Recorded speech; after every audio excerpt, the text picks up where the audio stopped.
आप देख रहे हैं न्यूज इंडिया, आपके साथ मैं रचना बंसल। 4 का चौका में आप सभी का स्वागत है। शाम 4 बजे का बुलेटिन, जिसमें दिन भर की बड़ी खबरें आपको हम दिखाते हैं और एक एक करके उन तस्वीरों को भी बता दें जिन 4 बड़ी खबरों पर डिटेल में जानकारी आप तक पहुंचाएंगे। इसके अलावा जो तमाम ब्रेकिंग न्यूज आएंगी वो भी एक एक करके आप तक पहुंचाएंगे। तो पहली खबर जो है वो SIR का विरोध से जुड़ी हुई है। ममता बनर्जी सड़कों पर आकर मार्च कर रही है।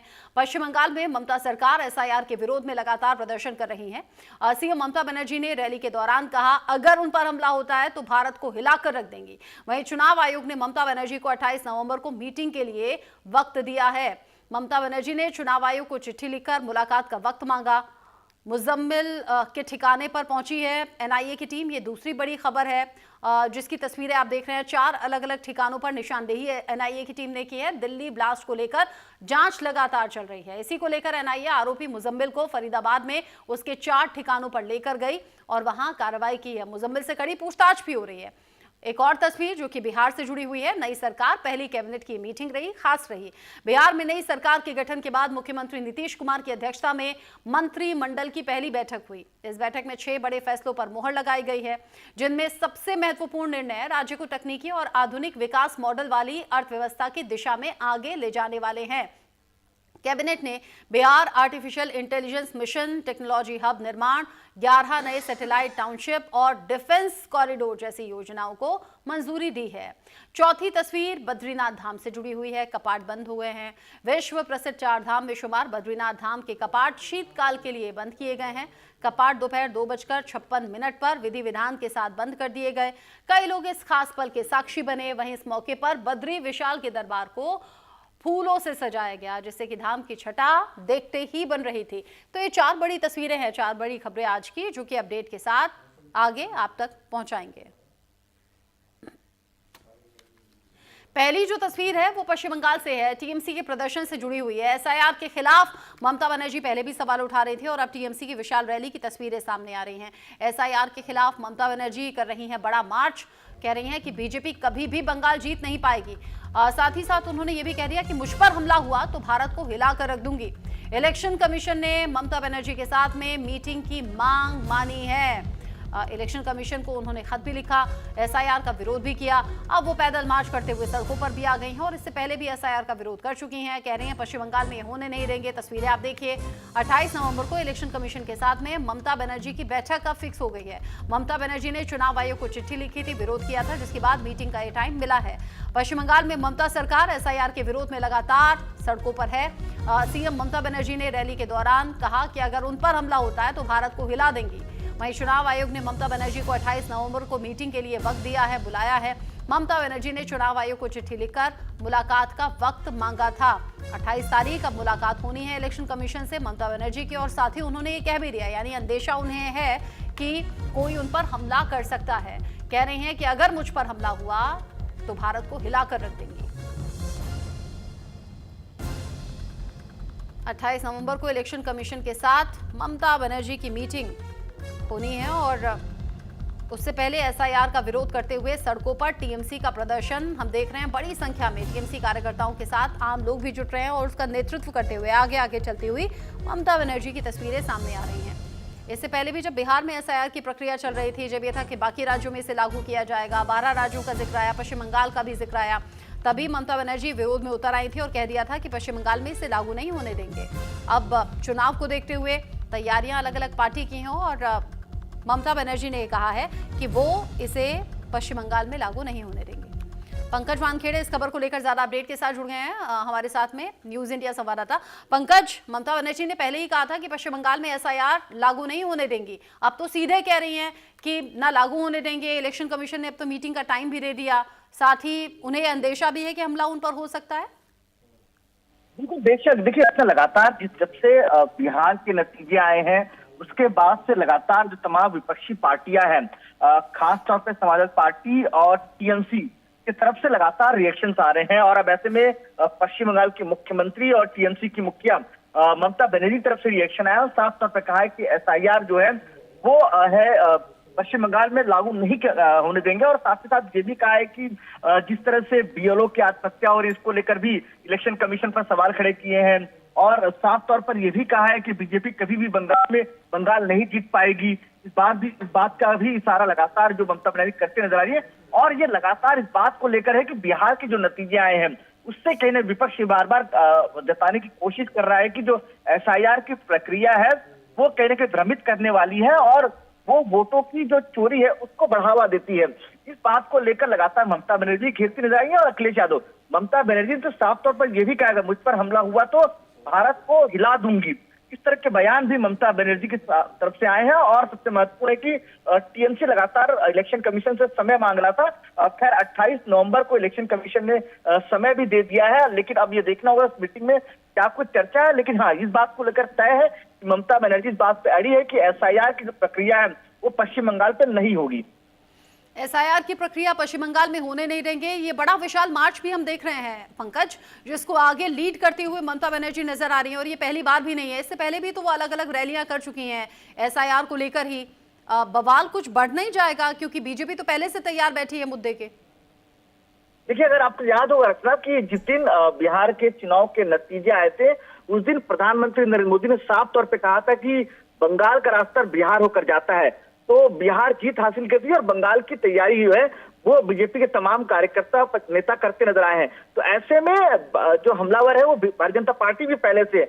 लेकिन इस बात का डर टीएमसी को भी है, अगर बीजेपी ज्यादा मजबूत हो गई तो कहीं ना कहीं बिहार जैसी स्थिति ना हो जाए और टीएमसी को नुकसान ना हो। इसलिए लगातार पश्चिम बंगाल में देखेंगे आप, लगातार इस बात को लेकर विरोध एसआईआर को लेकर, और खुद ममता बनर्जी सड़कों पर उतर रही हैं, विशाल रैली कर रही हैं और इस बात का जो है एहसास करा रही है लगातार इलेक्शन कमीशन को कि अगर आप एसआईआर की प्रक्रिया को आप यहाँ बढ़ाएंगे और करते हैं तो ऐसे में नुकसान इलेक्शन कमीशन। और एक तरह धमकी भरी बातें जो लहजे में नजर आता है ममता बनर्जी की वो दिखता नजर आया है।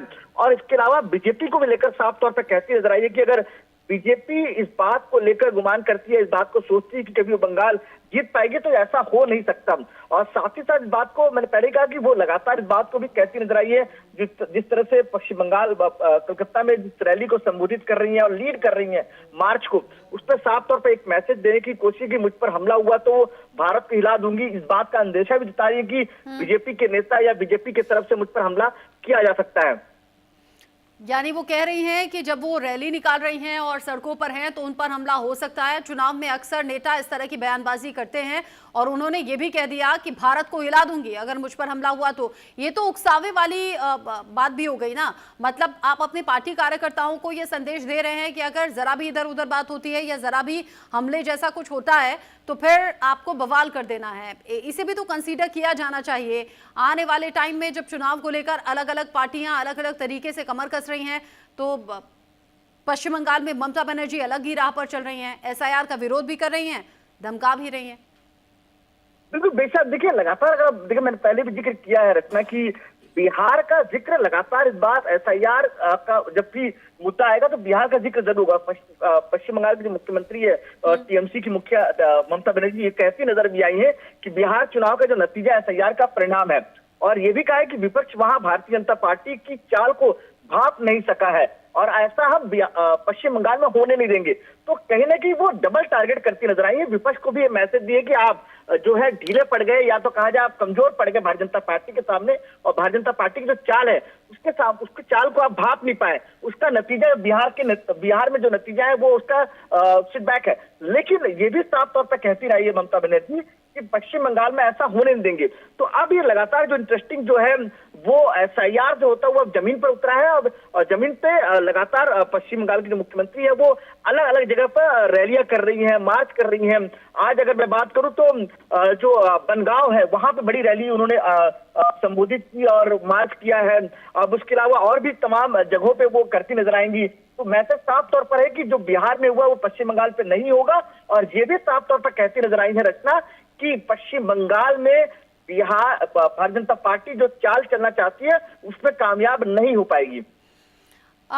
बीजेपी सरकार बना नहीं पाएगी, ये सीधे तौर पर एक तरीके से भविष्यवाणी भी कर दी। हालांकि पिछली बार जिस तरीके से चुनावों में बीजेपी के बड़े बड़े चेहरे वहां पहुंचे थे चुनाव प्रचार करने के लिए, उसके बावजूद बीजेपी जीत दर्ज नहीं कर पाई। तो ये कॉन्फिडेंस या फिर ये कह लीजिए ओवर कॉन्फिडेंस ममता बनर्जी के साथ है ही, लेकिन चुनावों में अपना दमखम दिखाना ये अलग बात है। एसआईआर को लेकर विरोध करना चलिए ये भी मान लिया जाए, लेकिन कह रही है मुझ पर हमला हुआ तो भारत को हिलाकर रख दूंगी। ये कुछ ऐसी बातें हैं जो अब इस पर चर्चा भी होगी, रिएक्शंस भी सामने आएंगे। इन सबके बीच 28 नवंबर को इलेक्शन कमीशन के साथ में मीटिंग बड़ी है ममता बनर्जी की। बहुत शुक्रिया पंकज आपका ये पूरी जानकारी दर्शकों तक पहुंचाने के लिए। आगे बढ़ेंगे, बड़ी खबर दिल्ली ब्लास्ट से जुड़ी हुई है। बड़ा अपडेट आप जानिए। आरोपी मुजम्मिल को फरीदाबाद लेकर आई है एनआईए की टीम। एनआईए ने मुजम्मिल के 4 ठिकानों पर निशानदेही करवाई है। दिल्ली ब्लास्ट में मुजम्मिल से कड़ी पूछताछ की जानकारी मिल रही है। जाहिर सी बात है जो लोग पकड़े गए हैं संदिग्ध, उनसे कड़ाई से पूछताछ हो रही है और कड़ी पूछताछ के बाद जो बिंदु मिले हैं उन पर तफ्तीश भी जारी है। दिल्ली ब्लास्ट की जांच तेजी से चल रही है और इसी को लेकर एनआईए आरोपी मुजम्मिल को फरीदाबाद में उसके 4 ठिकानों पर लेकर गई, निशानदेही करवाई। मुजम्मिल से कड़ी पूछताछ भी चल रही है ताकि और जो कुछ ऐसे लिंक्स हैं जो अभी तक सामने नहीं आए, या ऐसे कोई संदिग्ध हैं, ऐसे कोई तार हैं जो जुड़े हुए हैं अलग अलग जगहों से, उनको लेकर भी तफ्तीश चल रही है। i-20 कार्ड लेकर उमर मोहम्मद दिल्ली में जाता है, ब्लास्ट करता है और मुजम्मिल का करीबी था। अब ऐसे में मुजम्मिल को लेकर एनआईए की टीम फरीदाबाद पहुंची 4 अलग अलग ठिकानों पर, लेकिन इन ठिकानों से मिला क्या है ये डिटेल आना अभी बाकी है। दिल्ली ब्लास्ट से जुड़ा हुआ एक अपडेट हम तक पहुंच रहा है, हम दर्शकों तक पहुंचा रहे हैं और जांच एजेंसियों के लिए ये काफी ज्यादा चैलेंजिंग है क्योंकि 2900 किलो विस्फोटक मिला, जिसके बाद में दिल्ली में हो गया बड़ा ब्लास्ट।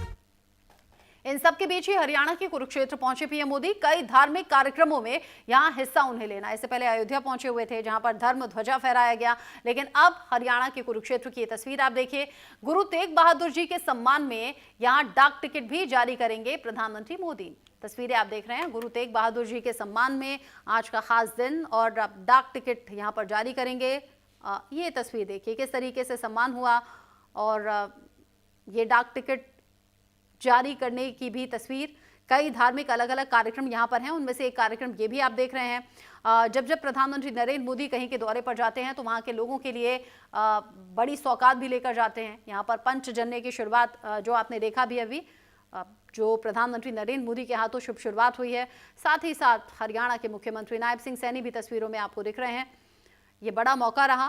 पहले अयोध्या पहुंचे, प्रभु श्री राम के दर्शन किए, राम मंदिर के सबसे ऊंचे शिखर पर धर्म ध्वजा फहराई गई, संत समाज इकट्ठा हुआ, मंत्रोच्चारण हुआ और उसके बाद में यहाँ खास मौके पर गुरु तेग बहादुर जी के सम्मान में ये कार्यक्रम रखे गए हैं। अलग अलग धार्मिक कार्यक्रम हैं जहां पर प्रधानमंत्री नरेंद्र मोदी अपनी मौजूदगी दर्ज कराने आए हैं और यहां पहुंचकर हरियाणा के लोगों को अलग अलग सौगातें भी पीएम मोदी के जरिए मिल रही हैं। हरियाणा के कुरुक्षेत्र की फिलहाल ये तस्वीर आपके टीवी स्क्रीन पर।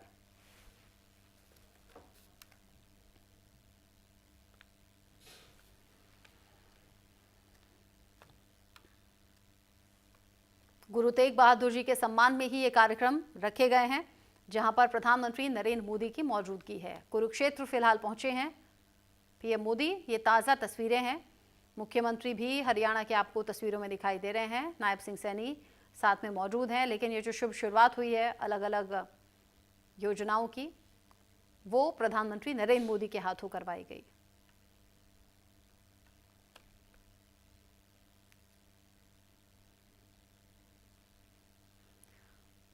अलग अलग कार्यक्रम रखे गए हैं। हरियाणा के कुरुक्षेत्र में पहुंचे हैं, इससे पहले अयोध्या पहुंचे थे पीएम मोदी।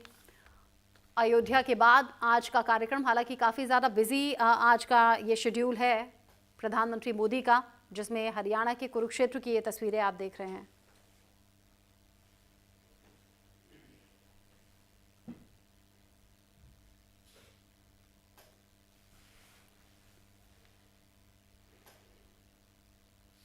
पहले से इन कार्यक्रमों की तैयारी और इंतज़ार हरियाणा के लोगों को भी, क्योंकि प्रधानमंत्री नरेंद्र मोदी जब जाते हैं तो विकास कार्यों की समीक्षा भी होती है। वो ये भी बात करते हैं कि क्या कुछ लोगों के हित में कार्यक्रम चलाए जा रहे हैं या क्या योजनाएं हैं, उनका कैसे विस्तार करना है, कौन सी नई योजनाएं हैं जिनका लाभ दिया जा सकता है। यहाँ गुरु तेग बहादुर जी के सम्मान में डाक टिकट भी जारी करते हुए प्रधानमंत्री नरेंद्र मोदी की तस्वीरें सामने आएंगी। और आज कह सकते हैं धर्म को लेकर अलग अलग तरीके से दिन खास आज का है, चाहे वो कुरुक्षेत्र के लिहाज से हो या फिर अयोध्या के लिहाज से। यहाँ कुरुक्षेत्र में भी अलग अलग धार्मिक कार्यक्रम होने हैं जिसमें पीएम मोदी मौजूद रहेंगे। और ये अलग अलग कार्यक्रमों में जो प्रस्तुति रखी गई है या फिर जो एग्जीबिशंस लगी हैं, वहाँ अलग अलग स्टॉल पे जो प्रधानमंत्री नरेंद्र मोदी पहुँचते भी हैं। महाभारत अनुभव केंद्र भी यहाँ पर पहुँचे हैं प्रधानमंत्री नरेंद्र मोदी, और वहाँ जो मॉडल्स रखे गए हैं उन्हें वो करीब से देख रहे हैं। जो कुछ संग्रहालय बने हुए हैं उनमें जिन चीज़ों को रखा गया है वो प्रधानमंत्री नरेंद्र मोदी बारीकी से देख रहे हैं, समझ रहे हैं करीब से। हरियाणा के कुरुक्षेत्र से ये तस्वीरें हम आपको दिखा रहे हैं। महाभारत अनुभव केंद्र, जहाँ पर जाहिर सी बात है कि महाभारत से जुड़े हुए जो चिन्ह हैं उन्हें संग्रहित किया गया है और यहाँ पर रखा गया है। कुरुक्षेत्र में पंचजन्य कार्यक्रम, पंचजन्य का लोकार्पण प्रधानमंत्री मोदी के हाथों हुआ। कुरुवंशावली, जो कि पीछे लिखा हुआ हम देख भी रहे हैं, प्रधानमंत्री नरेंद्र मोदी जहां पर पहुंचे हुए हैं वहां ये अलग अलग मॉडल्स बनाए गए हैं। स्मृति चिन्ह भी इसे कह सकते हैं। कुछ चिन्हों के जरिए कुछ पुरानी वस्तुएं जिन्हें संग्रहित किया जाता है, कुछ ऐसी चीज़ें जिन्हें देखकर समझकर आपने कई ऐतिहासिक स्थलों पर जाकर देखा होगा जहां पुरानी चीज़ों को संग्रहित किया जाता है, फिर उनसे जुड़ी जानकारी वहां पर अंकित रहती है, लिखी रहती है। बस कुछ ऐसा ही यहाँ महाभारत अनुभव केंद्र में भी है, जिसके बारे में प्रधानमंत्री मोदी जान रहे हैं और हरियाणा के मुख्यमंत्री नायब सिंह सैनी उन्हें समझाते हुए, बताते हुए इन तस्वीरों में नजर आ रहे हैं।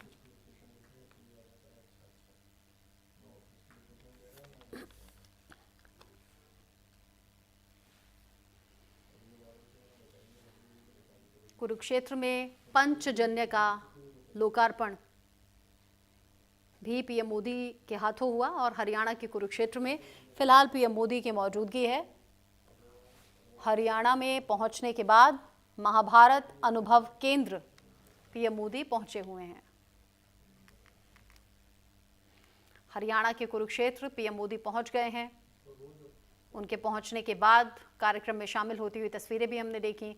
कुरुक्षेत्र जहां पर पंचजन्य का लोकार्पण किया गया, कई अलग अलग धार्मिक कार्यक्रम रहेंगे।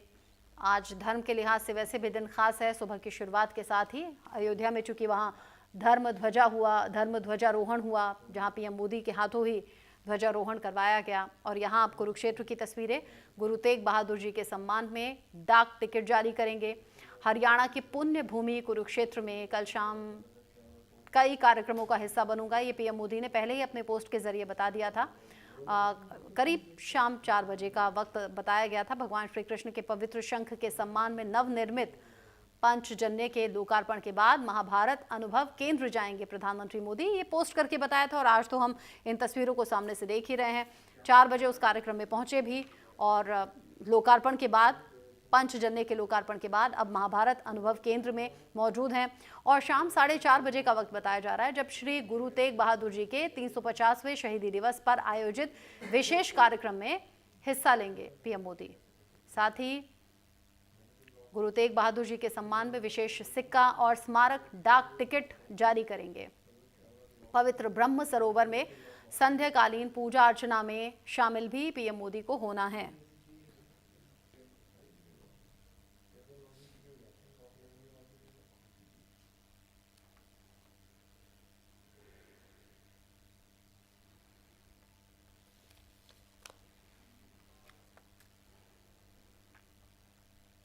हरियाणा के कुरुक्षेत्र प्रधानमंत्री नरेंद्र मोदी पहुंचे हुए हैं। अलग अलग धार्मिक कार्यक्रमों में यहां पर हिस्सा लेंगे पीएम मोदी। और फिलहाल महाभारत अनुभव केंद्र की ये तस्वीरें आप देख रहे हैं जहां पीएम मोदी पहुंचे हैं।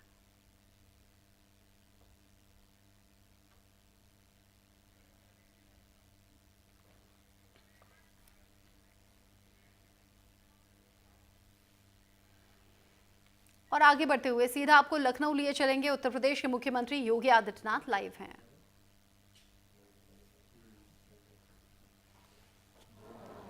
आरोहण राम मंदिर के शिखर पर हुआ है, एक भव्य समारोह में हुआ है। यही वह भगवा ध्वज है जिसकी रक्षा करने के लिए सिख गुरुओं की परंपरा और पीढ़ी की पीढ़ी अपने आप को बलिदान करती आई है। ये वही परंपरा है।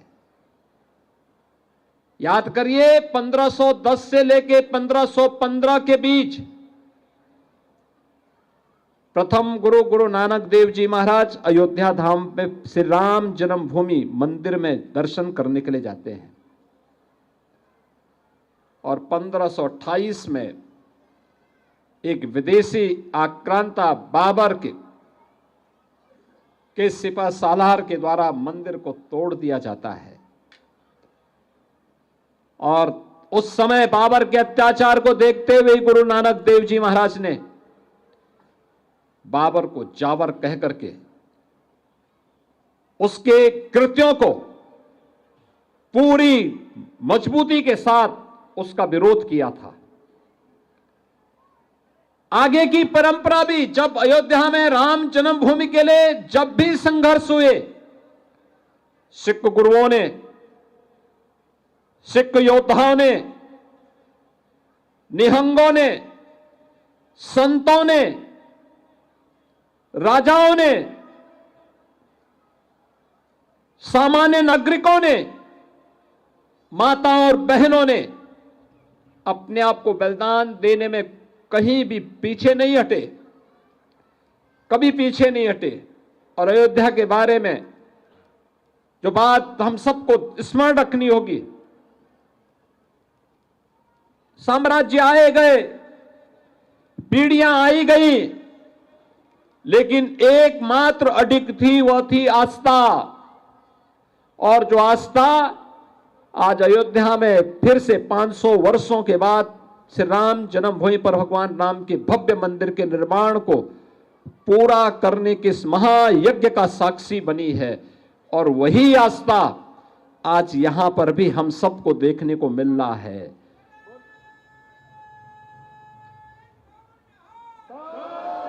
साढ़े 300 वर्षों के बाद भी हर सिख और हर सनातनी गुरु तेग बहादुर जी महाराज, भाई मतीदास, भाई सतीदास जी, भाई दयाला जी के प्रति अपनी कृतज्ञता ज्ञापित करते हुए अपनी आस्था को व्यक्त करता है। और आज आप सबको मैं यही स्मरण दिलाने के लिए आया हूं, याद करना, सत्य को कोई धूमिल नहीं कर सकता, उसको झुटला नहीं सकता। यहां रुक रहे हैं छोटे से ब्रेक के लिए, लौटेंगे।